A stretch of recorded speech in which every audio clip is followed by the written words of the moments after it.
Dito. Nakakarga niya na kasi ito eh. Son, ilagay mo yung sticker ha. Oo, huwag mo kakalimutan. Pati yun, umihingi ng sticker yung mga kaibigan natin dun eh. Pupuntahan natin. Ayan.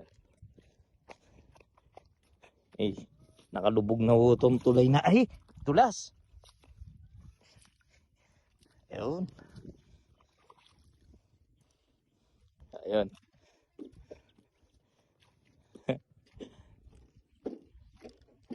Mamimigay po tayo ng sticker din sa mga buyer natin. Gagalit daw eh. Walang sticker.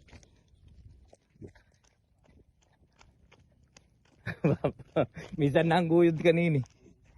Yeah.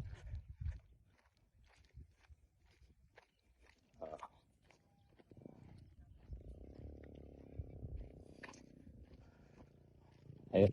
Matawag si Pare Mardi eh. Hello pre. Langanin pin. Nangin may ako no recall dito par. O sanda ko pin sana eh. Tugal-tugal. Munta ako ganing kubo. Yawa. Nung kay bukas na mo par. Ala talaga gani. Yung potang palangi ka no. Makadwa. Kalinda na kayo papuntalan pabawian. Na sige. Sige.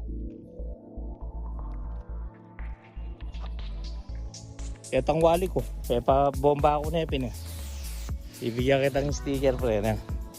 Gagalit ka daw eh. Alay. Ito. Bibigyan kita. Ito oh. Ayan oh. Si wapi ni parang Jun.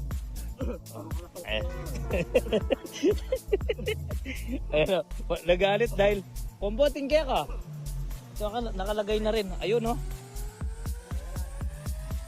Eh, nagiging problema daw, hindi kayo kinakargahan sa ibang harvesan. Totoo ba yan?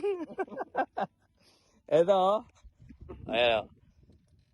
Tatak may agent oni, no? Ayan, ang isa. Ito, oh. Ayan, oh. Kakargahan pa kaya kayo niyan?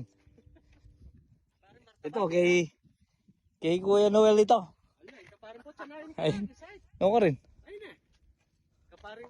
Ayun, yun. Atin nyo. Dininang kay. Ayan o. Meron o tayong ebidensya na. Meron.